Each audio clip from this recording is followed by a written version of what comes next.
20 years.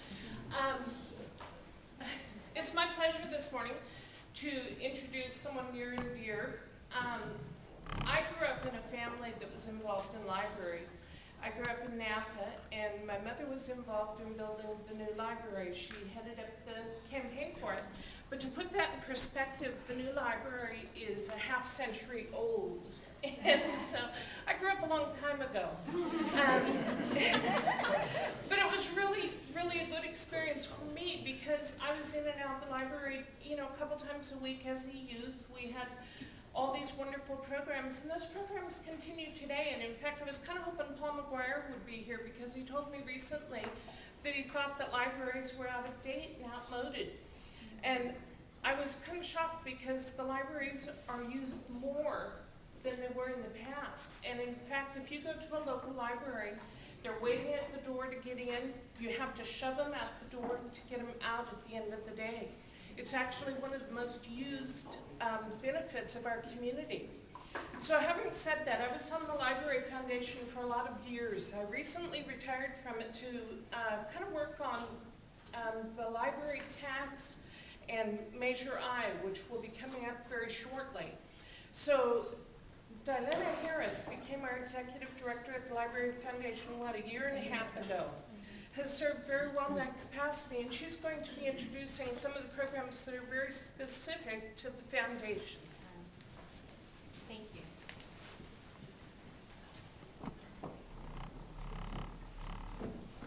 Good morning.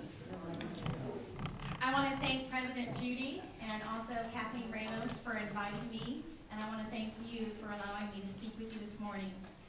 I'm going to take a little sidetrack here. I know the economy has been very challenging over the last few years, especially for our realtors. And I want to say, I really truly believe we have some of the most amazing realtors in Solano County. And your professionalism is just incredible. And thank you for that. And I want to say there is a little bit of a silver lining here because some people that 5 years ago could not afford to buy a house are now able to do that. My daughter closed on her house yesterday, picked up her keys, and she's now a new homeowner in that.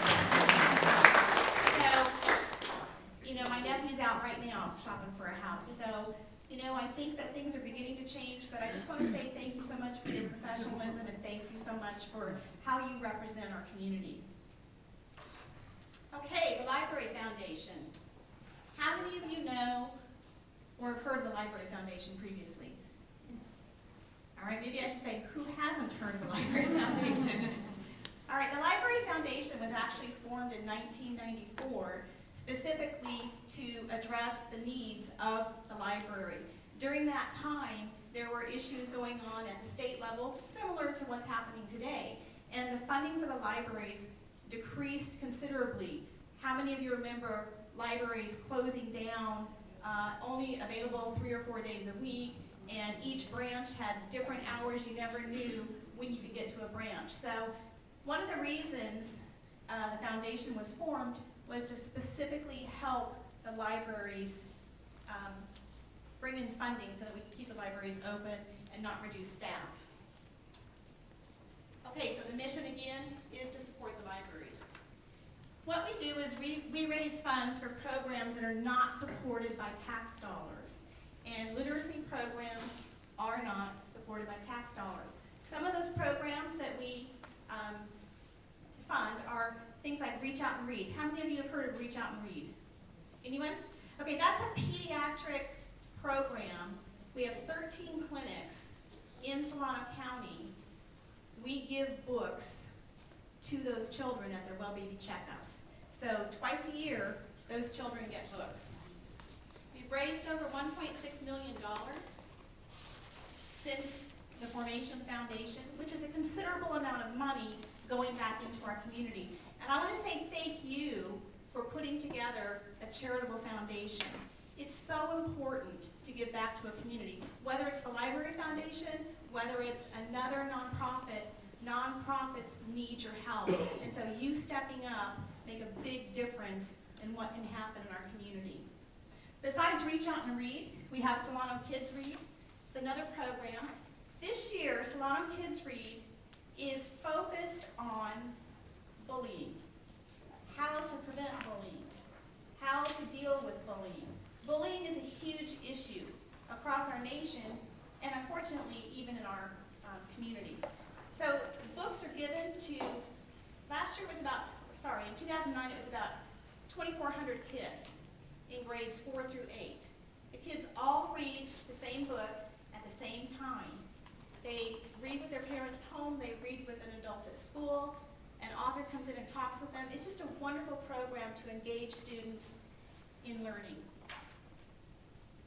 Adult literacy, and I'm going to have Joanne Wright come up here in a few moments to talk about adult literacy, but adult literacy is such an important topic in our community. We have about 40,000 adults that cannot read or comprehend at an 8th grade level in Solano County.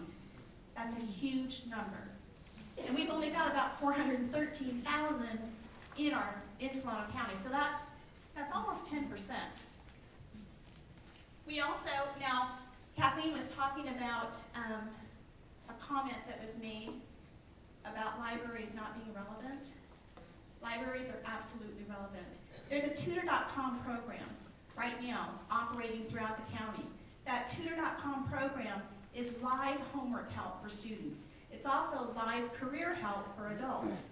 And it's available from 1 p.m. to 10 p.m. every single day.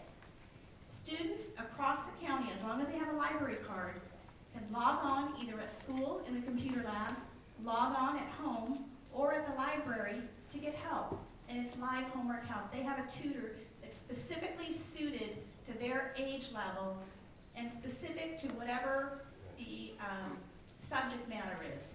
So it's an amazing program. We also do a lot with women's history, and one of the only ways that women's history programs are funded is through an event we do every single year during the month of March. And at this point in time, I'd like to have Joanne Wright come up. She is the literacy director for Solano County Libraries, and she's going to give you some more information about the literacy services. Thank you, Darlena. Thank you, everyone. Just a few minutes to tell you about a lot of things that are happening within our program around our county. Last year, our adult literacy program and ESL program, we served here in Solano County about 338 adult students with approximately 244 volunteer tutors. As Darlena said, our Reach Out and Read program, we had 13 clinics around the county where pediatricians counseled the parents about the importance of reading and sent the family home with an age and culturally appropriate book. Last year, we gave out over 18,000 books to these children during their well child visits. So you can see the core statement that we came up to represent our program is changing lives through reading. Thank you for lowering the slides, that's better. Teaching adults, it's one of the big things we do. Adults are our children's first teachers, so it's very, very important. Have you ever thought about what it would be like not to be able to read and write? Or not to be able to understand what people were saying around you? We also know that the children of illiterates are twice as likely as their peers to grow up to become illiterates themselves. I find oftentimes parents in our program say, oh, my children are too young to read to. It's really sad when I hear that. That's the behavior we want to change. So I want to tell you just a little bit about the students we serve in our program and ask you why they come. They don't come because they want to read a book. They come because they want to help their children with their homework. They want to get a better job. They want to be able to communicate with their children's teachers. Very important life skills sorts of things. We also know that as an adult, it's extremely hard to learn something. And it's not always easy to succeed the first time. Have any of you ever tried to lose weight, learn to play a musical instrument, quit smoking? Any of you? Were you successful the first time? Quit smoking. Yeah.